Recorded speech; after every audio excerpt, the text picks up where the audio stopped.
Welcome to Uncaged. Today we're speaking with Michael Schlegel. Michael, it's great to have you on the show. Thanks, man. Thanks for having me today.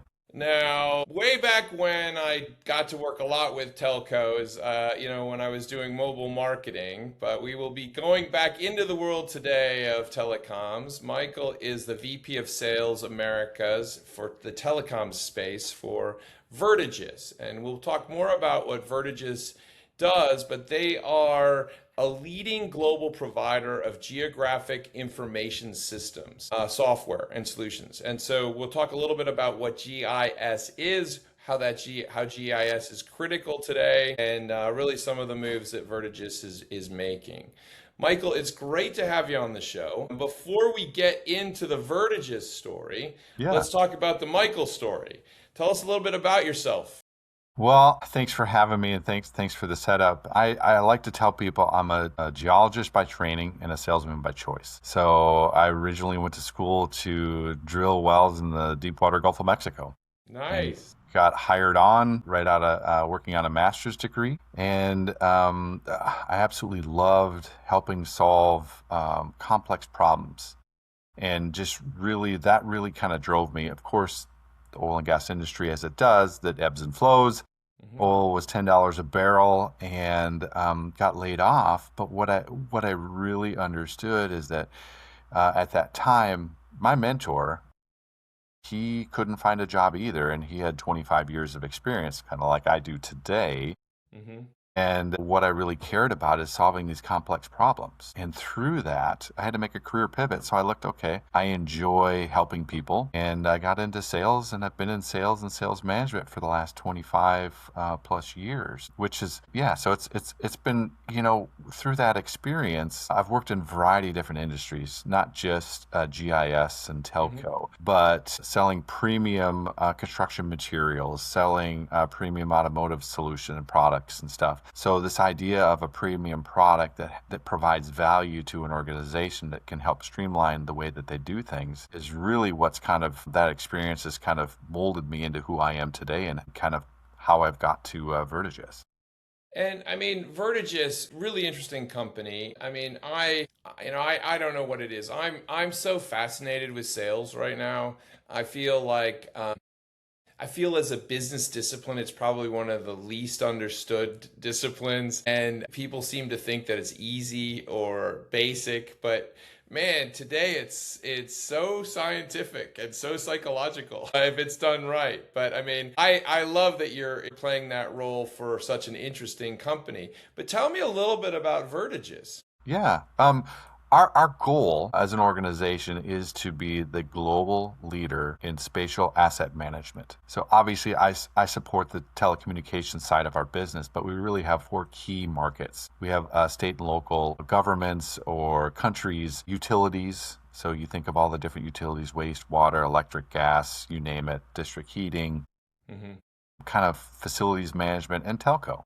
Hmm. Well, we split out telco because the way that people generate revenue is different, right? So that's a different key thing to be able to differentiate and different business processes in order to support that and stuff. So in the 3+ years I've been here, we've seen just enormous growth. Our telecommunications business is one of the growth engines with here at Vertigis. Cool. And I mean, we talk a lot about communications providers in general kind of shifting over into being really not only just comms providers but technology providers. Tell me a little bit about what's driving that shift. You know, and it's really kind of started to change here. And I want to speak directly to some experience here in the Americas. But business models are fundamentally changing.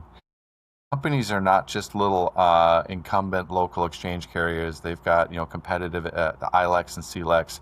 They're not just providing telephone service anymore. So this growth, and of course we're seeing growth through the BEAD funding and stuff that's happening here in the U.S. Yeah. Um, Data centers are driving a lot of this expansion of being able to have those, and they've got data centers in their serving areas now, right? So they're not just little local local mom and pop organizations that are providing that. So they're getting more and more complex, and they're needing middle mile to be able to meet these data centers and higher capacity networks. And Yeah.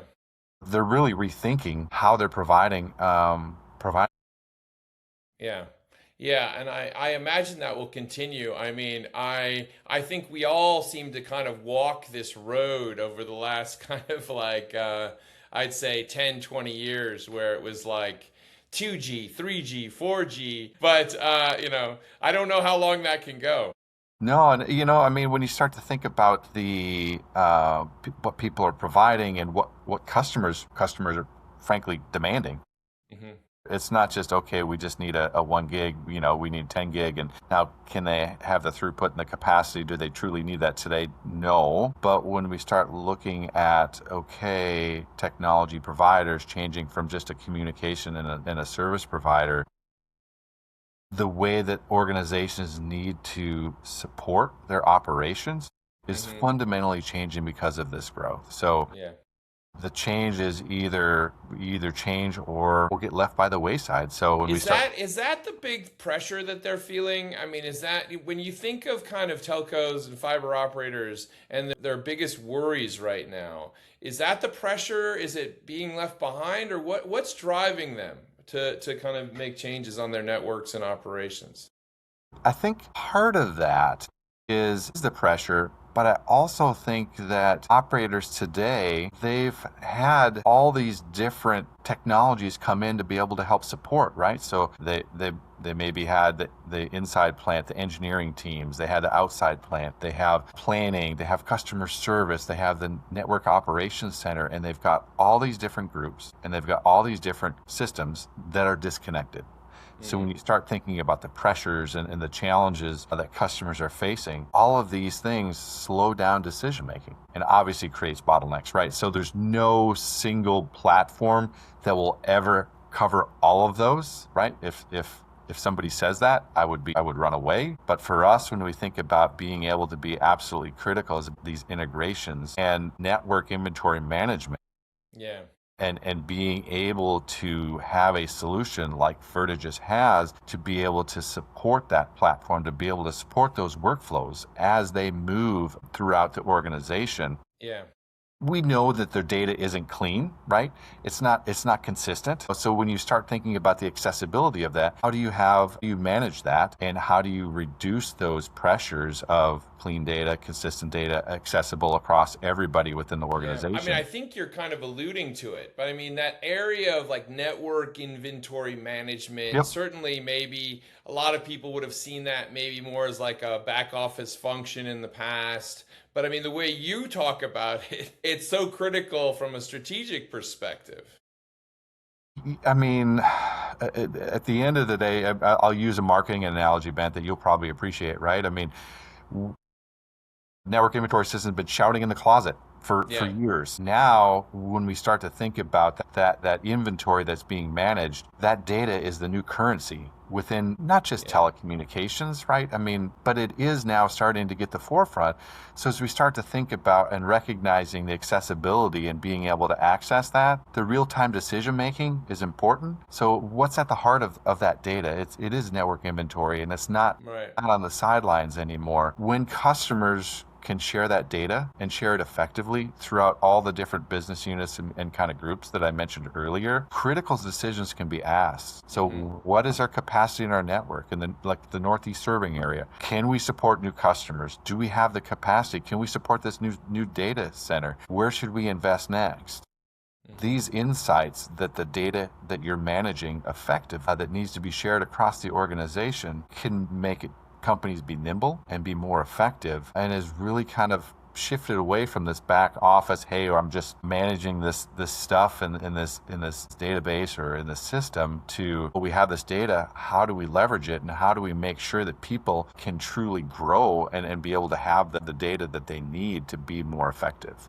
So, I mean, I think I might know your answer here, but let's say I'm going to give you kind of a dream situation here. You find yourself in the hot spot, the leadership spot at a major telco, and you have to future-proof that organization. What are you thinking about to future-proof it from a network perspective?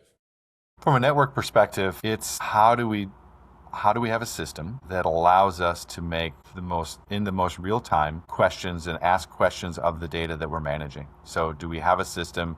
Do we have integrations with other billing and customer systems and network operations center? Do we have a solution that VertiGIS can provide that allows you to be able to have all of that network inventory, from the physical inventory to the logical to planning, to be able to support all the different groups and be able to share that data as effectively as possible? So our Connect Master solution allows that in real time, to be able to do monitoring and in being able to pull in information from the field. No, I mean, Michael, we couldn't have a business conversation in 2026 without me utilizing the acronym AI at some point. Yes, you're right. But I know you're a big fan of acronyms. Yes, as you But can but tell. yes, exactly. But I mean, clearly machine learning is reshaping business. And when we hear about the trillions of dollars that are going to be invested this year alone in this space, it is the name of the game. It is the top discussion. I mean, what needs to be in place for operators to really think about this technology in I'd say like a effective way, rather than just kind of giving it a buzz. Yeah, I see AI probably in the next six months to 12 months really starting to have some value in network inventory systems. There's Hmm. a lot of players that are starting to talk about that. We're actually doing work as well, but it's just a tool today. Hmm. It's not really being integrated, but we're starting to see those things of when you start looking at valuations of companies, right? What is our capacity in our network? So Hmm. how much capacity do we have? So when you start looking at valuations, what is the valuation of our organization? How much additional capital can we infuse to grow? So AI is driving a lot of those, and people are making those decisions today without it. But it's going to speed that up, and it's going to be more effective and easier for people to be able to do some natural language and pop that question in and being able to get that information. But AI, data centers, being able to support all of that is Yeah. something that we at VertiGIS welcome, and we're supporting, and we're continuing to grow. As we look at VertiGIS, we've got a kind of a framework called VertiGIS Neo that is cloud and AI centric, and that's going to be coming down for our telecoms group as well. We've already kind of started to deploy that into our utilities practices and stuff as well. So it's a good point that you bring up, Ben. Well, let's talk about the future. Here we are in 2026. I tell you, sometimes I think back of all the insanity that's occurred in the world over the last, 6, 7 years. So I'm happy that we're here in 2026, Yes, Michael. We made it. for But I now. mean, for now. But tell me a little bit about what you see on the horizon in terms of, obviously all the telcos are facing more complexity, more kind of legacy constraints, all that type of stuff. What do you think is on the horizon for us? What I'm seeing customers, and really what's driving a lot of what our business is doing, is that there's legacy systems that Hmm. are out there that they're great. They've been used for a long time, but you mentioned it, is that how are people future proofing Yeah. their companies? And future proofing is something that we're seeing more and more of in these questions. We've got Yeah. old legacy systems, we've got old workflows across our organizations. How do we support a more connected approach to asking questions of the data that we're managing? I mentioned earlier, data is kind of the currency. So Yeah. how do we share that from and have an integrated system? Yeah. That's really what's driving it, because there's a lot of companies that have wonderful systems and they're doing things well, but for the next 2, 5, 10 years, that's going to exponentially change the growth, like you said, complex networks. more customers, BEAD funding, all of this stuff. So are you ready for future proof? Do you have a solution and have a way to move yourself forward instead of staying what you've been doing for the last 5 to 10 years? Yeah. As you know, right? I mean, if you're doing the same thing now, 2 years from now, you're not going to be moving forward. And at the rate of technology change, it's going to affect you and it's going to affect your business. Yeah, no, I know. I mean, I think things are changing so quickly in my direct world. And, when I talk to people that are playing on the leading edge of some of these technologies, it's incredible what we're going to see. So I'm very, very excited. But VertiGIS is making it easy for folks to tackle some of these challenges, which is great. Michael, if someone wanted to learn more about what you and the team are working on, where's the best place to find you? I'm on LinkedIn. Obviously, you can find me on LinkedIn. VertiGIS.com. We have our solution. You can reach out to us there. We are here to help and support. We've got a global team, not just in the Americas, but we've got people all over the globe, from Southeast Asia to India to Middle East to the DACH region. VertiGIS is ready to help support your organization as they want to future-proof their network inventory needs. Streamline, it's really about the digital transformation, right? And that using the buzzword of digital twin, we can help support people in being able to be more effective with the way that they manage their data. Yeah, I mean, it's only going to become more and more important for sure as this transformation shifts even more aggressively going forward. Michael, thank you again for so much for being on the Uncaged show today. We look forward to having you back. Thanks, man. Have a great week. Cheers.